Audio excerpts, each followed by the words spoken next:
Our video tutorial today is going to cover how to use job boards to make sure that our passive job search is optimized.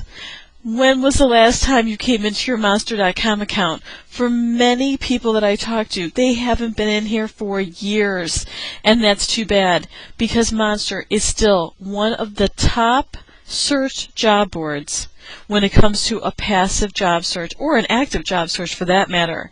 It's still king. Now the other ones need to be updated, and you also need to update those niche ones that we talked about in the lesson.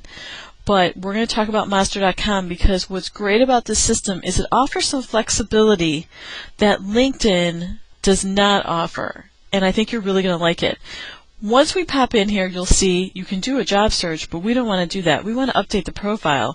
And you're also going to notice that it asks a lot of the same fields that LinkedIn looks for because recruiters use the same things to search Monster.com as they do LinkedIn. It's all the same. These are all public applicant tracking systems like the employers use in-house, but these are the public versions of them. Okay. I don't want you to fill out the enter the job info here. What I want you to do is go straight to post a resume so employers can find you. When you come to this section, there is a great field in here that I want to point out. The first thing that you see is resume name, and it says employers will see this. This is exactly like the headline for your LinkedIn account. So I would put forecasting financial analysis.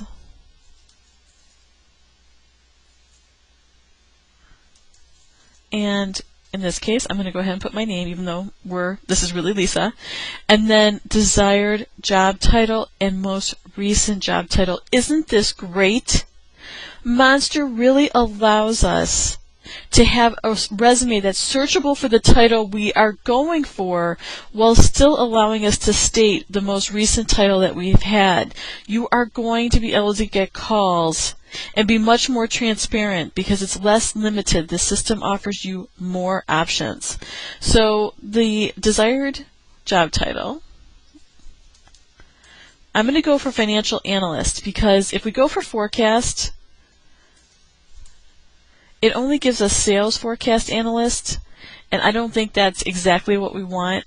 Most of the forecasting titles that I saw were financial analyst, so I'm going to go for that. Most recent job title was controller, and that's okay because a lot of times controllers have to do this type of forecasting, so it's not necessarily a bad thing. It's just that on LinkedIn we don't get this option, so we have to try and capture this as the most recent title. Okay, most recent employer, it's going to search for this, and in this case, I'm just going to enter it in and it's not going to find it. Zip code, here we go again. This needs to be the geographic market that you are targeting. So, make this resume searchable to employers and make my resume searchable for diversity candidates. That's fine, great, leave those checked. Okay, now here, I don't want you to create a monster resume. I want you to upload the existing resume that has already been optimized for this particular campaign and job search. And we're focusing, in this case, on financial analysts. You're going to have to change these out and swap these to try different campaigns. But for right now, we want to go about 1 to 2 weeks per type and see what hits we get out there in the market. Alright, so I'm going to click on Browse, and I'm going to select the resume that I already have done for Lisa. So I have that resume selected. I called it the test resume, and I'm going to upload the resume. Here we go. Oh, it says I didn't have the right zip code in there. I must not have hit enter. So let's try it again. 43085. There we go. And does it still have my test resume? No, it does not. So I have to go back and get it. Alright, click on upload. And, alright, let's see what it has. So it has my name there. It says it's visible. There's no employer views yet. Of course, this just happened a second ago. We can update the name of the resume if we want. We're going to check our settings. Most recent title, it's got everything in there. Obviously you want to do work authorization, current career level. It actually selected this for me because controller is a high level title. We can either leave that or adjust it depending on what we're going for. And in this case, I may want to put experienced non-manager because I want financial analyst. I'm not necessarily going to get a good hit if I leave it as executive. Let me change that. Alright, current education level, bachelor's degree, that's what Lisa has. So we definitely want to go down here and make sure we have these selected for what the recruiter is probably going to be searching for. And ideal position, leave salary range empty. Leave it empty. We want to get calls. The more you put in here, the less likely you are to get calls, although it seems like you would want to get calls for the jobs you want, right? But it's just not a good idea. Now, work industries, this is where we get into accounting, auditing, banking. You may or may not want to choose this. But occupations, this can really help get those different calls that we were talking about. So I may want to choose financial analysis.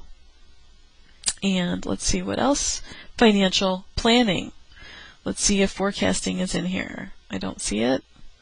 So I'm going to use those two options as the most likely positions that they're going to be searching for. I don't think it's financial planning though, because that's a different thing. Let's say financial control, or I can use a general. Just leave it as general. There you go. Alright, job location. Only near there, or I'm interested in other locations. Let's check that. Boom. We get an option for another market. And let me tell you, Monster.com is going to send you different jobs, and recruiters are going to be able to view this. So a little more flexibility here on Monster.com as compared to LinkedIn, and actually as compared to some of the other job boards too. So that's a really nice feature there. Usually I just leave these blank. We want to get calls. I'm not looking to really limit it. Obviously if you're willing to relocate, you can put that down there. Willing to travel, you can put it down if you want. It's not the most important thing. Military could be important, so you might want to go ahead and put that, and when you can start. Not the most important things, but something that you could save. You know what else I want to do? I want to view this resume. Oh, okay. Let's cancel. Let's go ahead and save what I put.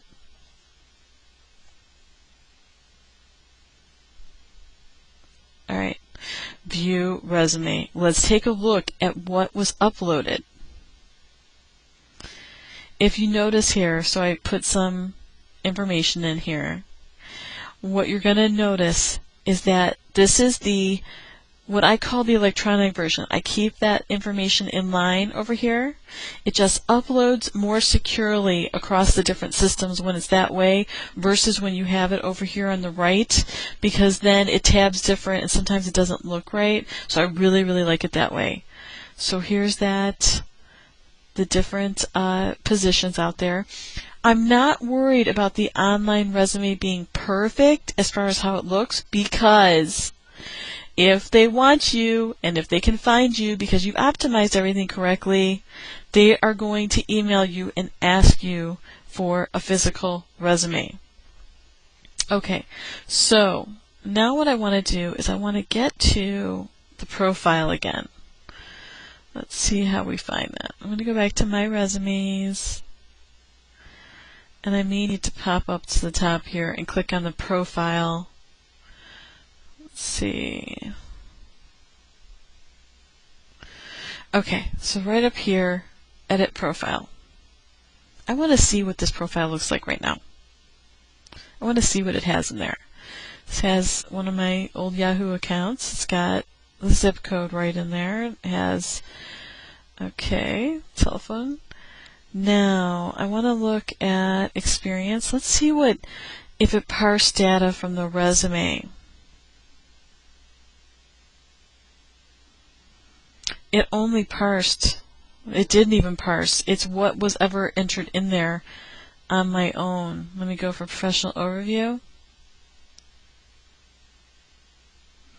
So, one of the most important things to know about Monster.com is it does not parse any information and plug it into your professional overview. If you have old data in here, you are going to want to go in there and overwrite it with the new one. If you have nothing in here, you're okay, because it's the resume that's going to be searched. But one of my concerns is sometimes with these old profiles, you may have things that are way outdated. So I'm going to want you to go through these different levels and make sure everything is updated correctly. If there's nothing in there, once again, they'll search the resume, but it's always a good idea to be as complete as possible. Okay, so let's do view my profile. You don't have to worry about a picture. Alright, very good. So right now, there's not a whole lot out there, but the resume is good enough to get jobs. However, go ahead and expand upon it, because it's always a good idea to optimize this as much as possible. Just copy and paste exactly how we've been talking about. The summary of skills is the top of the resume, the different experiences and where you worked, your education, your certifications, the skills. These are one by one, I can tell you that, which makes things difficult. So to save time, get the resume out there first, and then, of course, do a search. Do a search. See what's out there. Financial analyst. And let's do Columbus, Ohio. And what we could also do, well, I think I just hit, here we go. Let me put in CPA. Certified Public Accountant. Let's do that. Let's see what we get. Okay, and of course, it gives us a list of different jobs. This is less important, of course, this is an active job search. I do suggest when you go into the job boards and you start updating them, that you go ahead and do a search and apply for jobs. But the point is to maximize your passive job search. You're going to want to go into Monster.com, Indeed.com, Career Builder, Career Board, and any niche recruiting or association job boards, and upload your resume and make sure the location, your target title, and your most recent title are aligned with the calls that you want to get, and you will start getting calls off of these. Now, there's one more thing that I want to mention about these. The moment you use these online job boards, you are going to get emails for financial sales and insurance sales. Everyone gets them. You could be a doctorate in medicine or MD or a Juris Doctorate. It doesn't matter. Everyone gets them. The moment you upload, you're going to get those ads. But you are also going to get emailed ads for the right jobs. And employers are more and more emailing out, especially when they're looking at passive candidates, because they're trying to hit as many people as possible. So make sure that you check your spam settings and check spam regularly during your job search, because there are going to be great qualified jobs that match your target job search. There's going to be recruiters emailing you, and you might miss them. It happens quite frequently. So check your spam during your job search, and just go ahead and ignore the financial and insurance sales emails that you get, unless you want to do that for a living, but most people do not. So don't worry about those. You'll be able to tell the legit positions because they will be directly related to how you have optimized your account. They should be financial analysts and speak specifically about whatever those things are that you put in your target job title. Okay, this is how you optimize for your job search on the job boards. And next, we're going to recap everything and talk about other things to consider in your job search. All right, we'll see you in the next module.